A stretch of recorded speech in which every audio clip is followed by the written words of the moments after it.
इस लेक्चर में हम बात करेंगे ऐतिहासिक तथ्यों और उनकी व्याख्याओं के बारे में।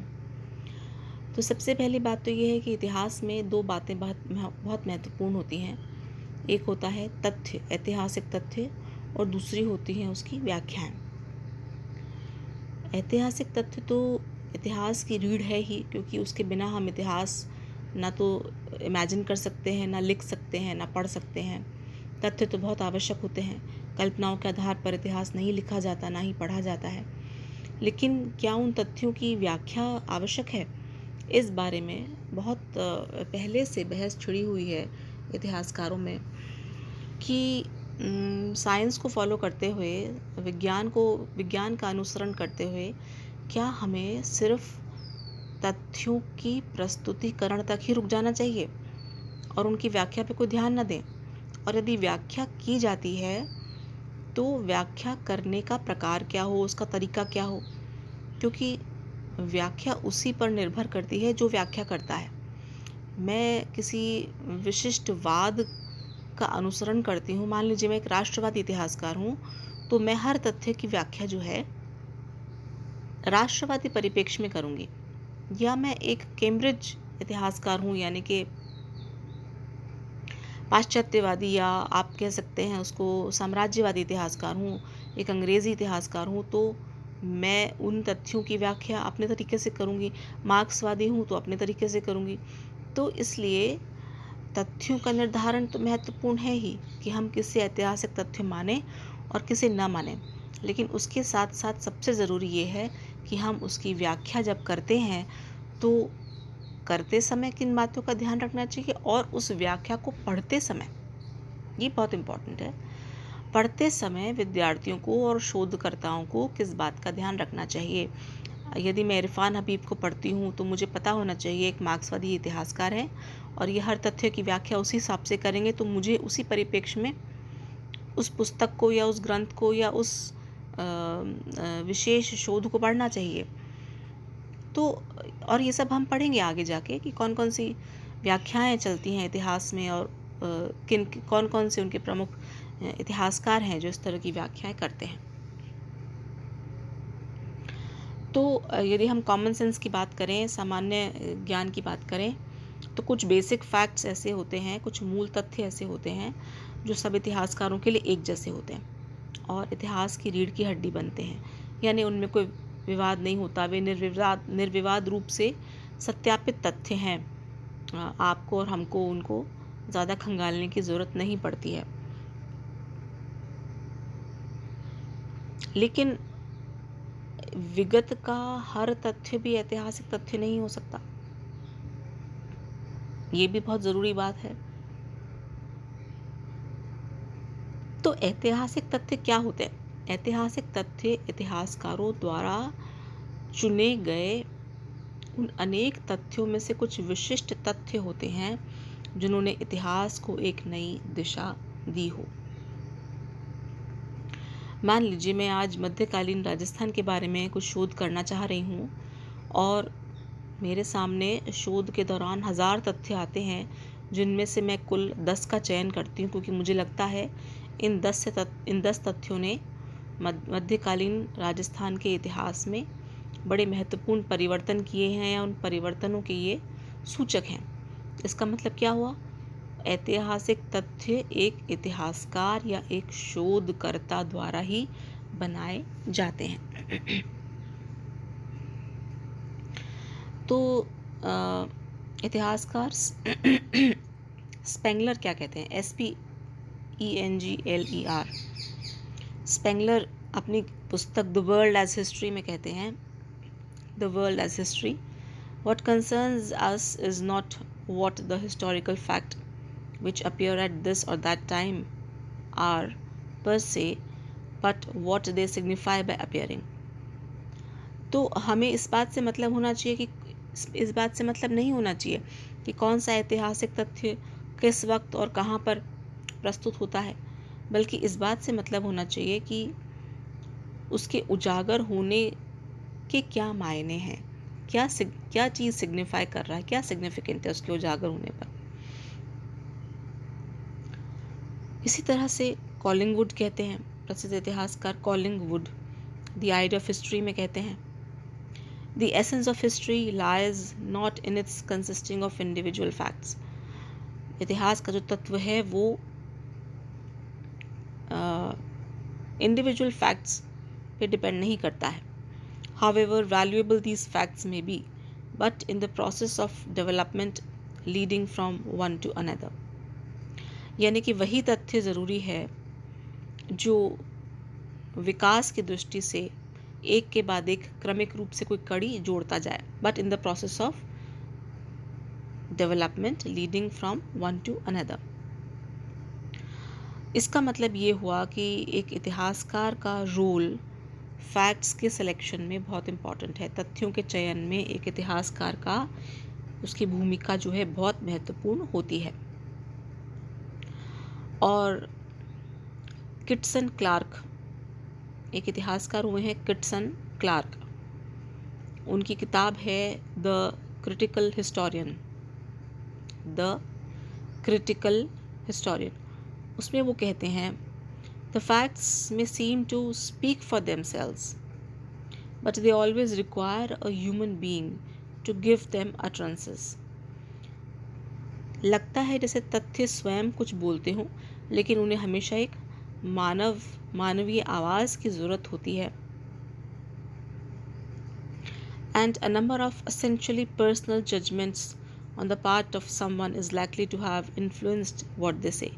और तथ्यों को जो कहना होता है, चूँकि उनको एक मानव कह रहा है, इसलिए हर बार जो है कुछ पर्सनल जजमेंट उन तथ्यों में जुड़ जाएगा, कुछ व्यक्तिगत जो आपके भाव हैं या पूर्वाग्रह हैं वो उन तथ्यों में जुड़ जाएंगे। क्लार्क क्या कहना चाह रहे हैं कि तथ्य स्वयं तो बोलते नहीं हैं, उनको एक मानवीय स्वर चाहिए, और जब ये मानवीय स्वर सम्मिलित हो जाता है तो उसमें बहुत सारे पूर्वाग्रह या उस मानवीय स्वर के अपने विचार उस तथ्य में जुड़ जाते हैं। इसी तरह से प्रोफेसर ओकशॉट कहते हैं, प्रोफेसर ओकशॉट, कि इतिहास एक इतिहासकार का अनुभव है। यह किसी और द्वारा नहीं बनाया जाता, बल्कि सिर्फ इतिहासकार ही इतिहास बनाता है। कहने का तात्पर्य यह है कि यह एक इतिहासकार पर निर्भर करता है कि वह इतने सारे बिखरे हुए तथ्यों में से किस तथ्य को ज़रूरी मानता है, इम्पॉर्टेंट मानता है, और उसे एक ऐतिहासिक तथ्य का दर्जा देता है। इसमें उसके अपने पूर्वाग्रह, अपना जजमेंट, अपनी लाइकिंग्स, डिसलाइकिंग्स सब शामिल हो जाती हैं। तो कुछ बातें निकल के सामने आती हैं, उनकी चर्चा हम कर लेते हैं। सबसे पहली बात कहते हैं कि कुछ बेसिक फैक्ट्स होते हैं, मूल तथ्य होते हैं, जो हम ऐतिहासिक तथ्यों के सामान्य परिमाण पढ़ेंगे। उसमें सबसे पहला है सम आर बेसिक फैक्ट्स। कुछ मूल तथ्य होते हैं वो सभी इतिहासकारों के लिए एक जैसे होते हैं, और वे एक इतिहासकार के लिए रॉ मटेरियल का काम करते हैं, कच्चे माल का काम करते हैं। उस कच्चे माल से ही फिर वो अपने हिसाब से अपनी कलाकृति को बुन सकता है। दूसरी बात, ये जो बेसिक फैक्ट हैं ये इसलिए बेसिक फैक्ट नहीं है क्योंकि वो कुछ उनमें कुछ क्वालिटेटिव इम्पोर्टेंस है, बल्कि इसलिए कि वे एक इतिहासकारों के एक समूह द्वारा बेसिक फैक्ट मान लिए गए हैं। तीसरी बात, facts do not speak for themselves. तथ्य अपने आप में कुछ नहीं कहते, तो एक हिस्टोरियन को सेलेक्टिव बनना पड़ता है, उसे चुनना पड़ता है। उदाहरण के लिए कॉलिंगवुड जो उदाहरण देते हैं वो कहते हैं कि इतिहास को सेंट ऑगस्टस ने एक ईसाई दृष्टिकोण से देखा,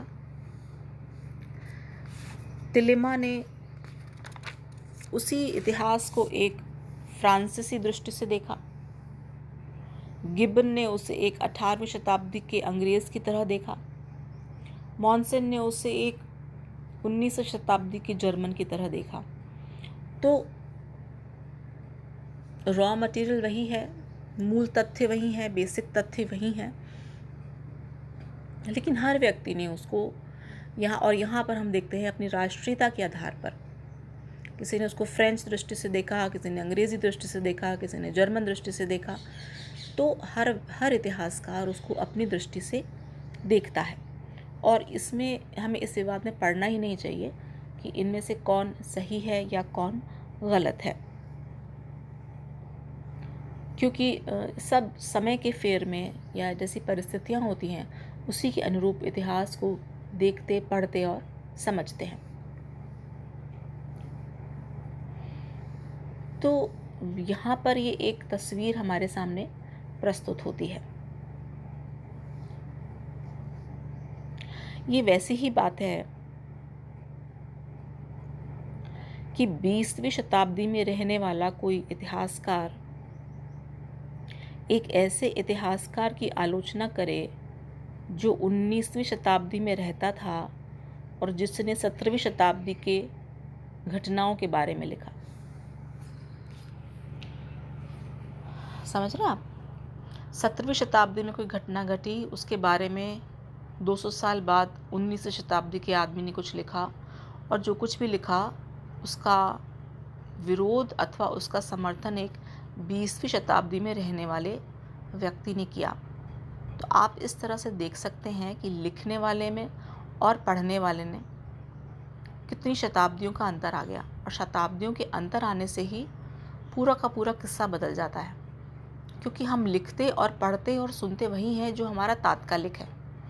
आज हम जिस युग में रह रहे हैं, इसी युग के परिप्रेक्ष्य में हम बीती घटनाओं की व्याख्या करते हैं। आज आप और मैं सिंधु घाटी सभ्यता में रहने वाले व्यक्ति की तरह तो नहीं सोच सकते। आज हम अपनी तरह से सोचेंगे, तभी तो हमने कहा कि उनके पास एक मॉडर्न सिटी जैसा एक लैंड का सिटी प्लानिंग था, क्योंकि आज हम सिटी प्लानिंग को जानते हैं, इसलिए हमने आज के सिटी प्लानिंग से उसकी तुलना करी।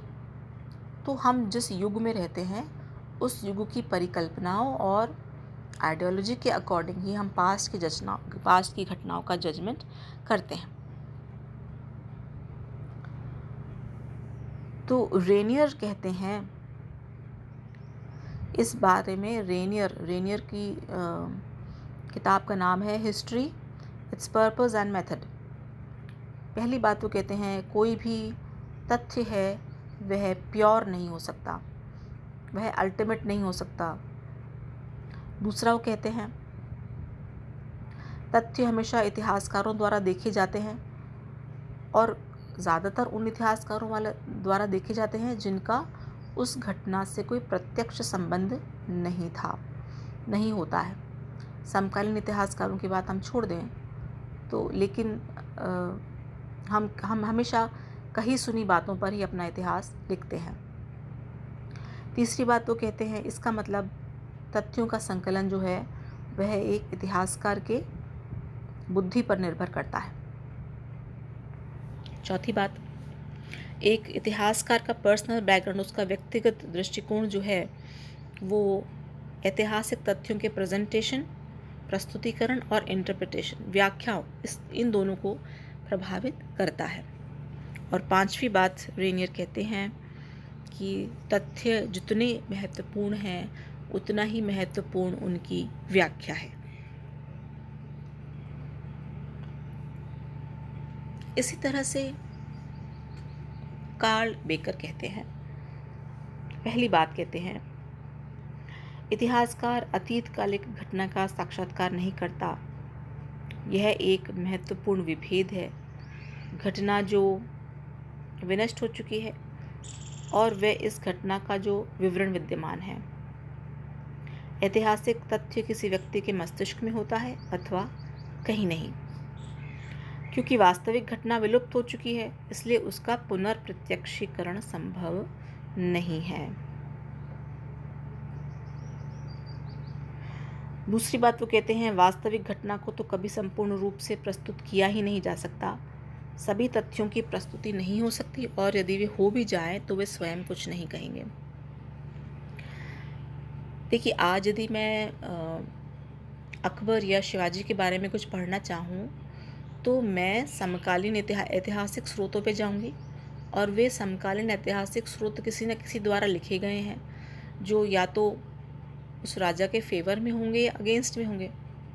तो सारे तथ्य जो हैं वह मेरे लिए जुटा पाना लगभग असंभव है। फिर वो कहते हैं कि व्यक्तिगत समीकरण हम बिल्कुल नहीं हटा सकते। इतिहास की हमारी अवधारणा वर्तमान कालिक आवश्यकताओं व उद्देश्यों से उद्भूत होती है, और इतिहासकार केवल उन्हीं ऐतिहासिक प्रतिमानों को पा सकता है जो उसके समाज ने उसे पाने के लिए सिखाया है। तो ये तो बात हो गई ऐतिहासिक तथ्य क्या होते हैं। आप समझ ही गए होंगे कि ऐतिहासिक तथ्य वही होते हैं जिन्हें एक इतिहासकार चुनता है। हज़ारों तथ्यों में से कुछ ऐसे तथ्य चुनता है जो उस इतिहासकार के मुताबिक बहुत इम्पोर्टेंट रहे हों, जिसने ज़माना बदला हो और आने वाली पीढ़ी को प्रभावित किया हो। ऐसा करने में उस इतिहासकार के व्यक्तिगत पूर्वाग्रह, उसकी चॉइसेस, उसके फॉर और अगेंस्ट, उसकी रुचियाँ, अभिरुचियाँ, ये सब ऐसे ऐतिहासिक तथ्य में शामिल हो जाती हैं। इसलिए हम कहते हैं कि ऐतिहासिक तथ्य कभी भी प्योर नहीं होता है, उसमें हमेशा इतिहासकार का दृष्टिकोण शामिल हो जाता है। दूसरी बात हम बात करेंगे इंटरप्रिटेशन ऑफ फैक्ट्स, यानी कि तथ्यों की व्याख्या की। तो G.R. एल्टन कहते हैं, इतिहास वह है जिसे इतिहासकार लिखता है। इसी प्रकार E.H. कार कहते हैं, इतिहास का अर्थ उसकी व्याख्या है।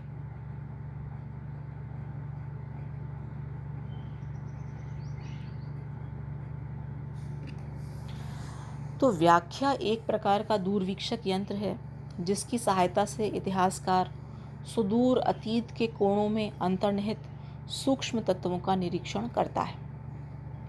व्याख्या में समानता की अपेक्षा विभिन्नता की अधिक संभावना रहती है।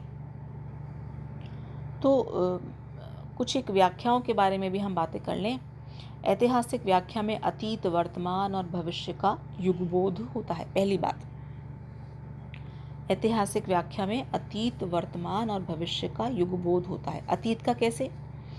जो उपयोगितावादी इतिहासकार हैं वो ये मानते हैं कि अतीत की व्याख्या वर्तमान, भविष्य के लिए उपयोगी है।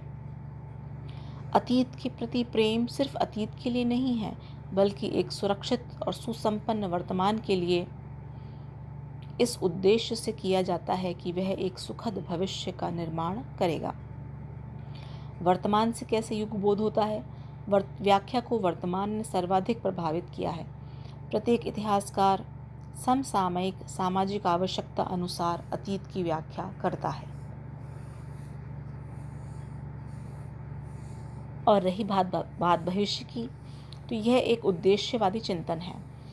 केवल भविष्य ही इतिहासकार को अतीत की व्याख्या का यंत्र प्रदान कर सकता है। इसका एक विकासात्मक स्वरूप है जिसे कि मार्क्स ने अपनी थ्योरी से समझाया। दूसरी बात है, ऐतिहासिक व्याख्या के दृष्टिकोण क्या क्या हैं। एक तो है युग चक्रवादी व्याख्या। भारतीय और यूनानी अवधारणा है वह युग चक्रवादी है, यानी कि साइक्लिकल है, जिसके अनुसार वे मानते हैं कि जीवन जो है एक पहिए की तरह चलता है। पहले उत्थान होता है, फिर पतन होता है, जो ऊपर आता है वो नीचे जाता है। साम्राज्यों का उत्थान पतन प्राकृतिक नियमों के अनुसार होता है। घटनाएं गति एवं परियोजना के अनुसार परिणाम देती हैं, और यह सब कुछ एक पूर्व निर्धारित योजना के तहत होता है। दूसरा दृष्टिकोण है ऐतिहासिक अवश्य भाविता। रेनियर कहते हैं कि मनुष्य अपने इच्छा अनुसार कर्म करने के लिए स्वतंत्र नहीं है। ऐतिहासिक घटना में कुछ ऐसे तत्व होते हैं जो मानवीय इच्छा के विपरीत इतिहास की गति में प्रवाहित होते हैं। यानी कि बहुत सारी चीज़ें ऐसी होती हैं इतिहास में जो हम नहीं चाहते हैं फिर भी हो जाती हैं। तो अवश्यम भाविता है, ये होना ही है। तीसरा है नियतिवाद। इसमें मानव व्यवहार के कारणों की व्याख्या की जाती है और चौथा है संयोग, जिसके पक्षधर हैं कार, EH कार कहते हैं। इतिहास कम या अधिक संयोगों का एक अध्याय है। फिर आती है पांचवी आर्थिक व्याख्या, जो मार्क्स करते हैं। इसकी चर्चा हम डिटेल में आगे करेंगे। और एक होता है मूल्य संपृक्त व्याख्या, आखिरी जो है छठा, मूल्य संपृक्त व्याख्या, वैल्यू लोडेड इंटरप्रिटेशन, क्योंकि हर युग के मूल्य बदलते हैं और उसी मूल्यों के अनुसार इतिहासकार जो हैं घटनाओं की व्याख्या करते हैं। तो तथ्य और व्याख्या आपस में एक दूसरे पर आश्रित हैं। तथ्यों की चयन प्रक्रिया ने पूर्वाग्रहों को जन्म दिया। इस प्रकार हम देख सकते हैं कि दो प्रकार के तथ्य होते हैं, कठोर जो कि अपरिवर्तनीय हैं और कोमल जो तोड़ मरोड़ कर रखे जा सकते हैं। और अंत में हम यह कह सकते हैं कि हर युग की बदलती हुई आवश्यकताओं को देखते हुए इंटरप्रिटेशन एंड री इंटरप्रिटेशन यानी कि व्याख्या और पुनर्व्याख्या एक ज़रूरत है। ये एक चिंतन की दृष्टि से ये एक आवश्यकता है, एक ज़रूरत है, क्योंकि हमारी आवश्यकताएं बदल रही हैं हर युग में। समाज, राष्ट्र, राजनीति, अर्थव्यवस्था वैसी नहीं रही जैसी 100 साल या 200 साल पहले थी। तो तथ्यों को उसी हिसाब से उनकी व्याख्या में ढलना चाहिए जो हमारी आज की आवश्यकताओं के अनुरूप हमें उपयुक्त लगती हैं।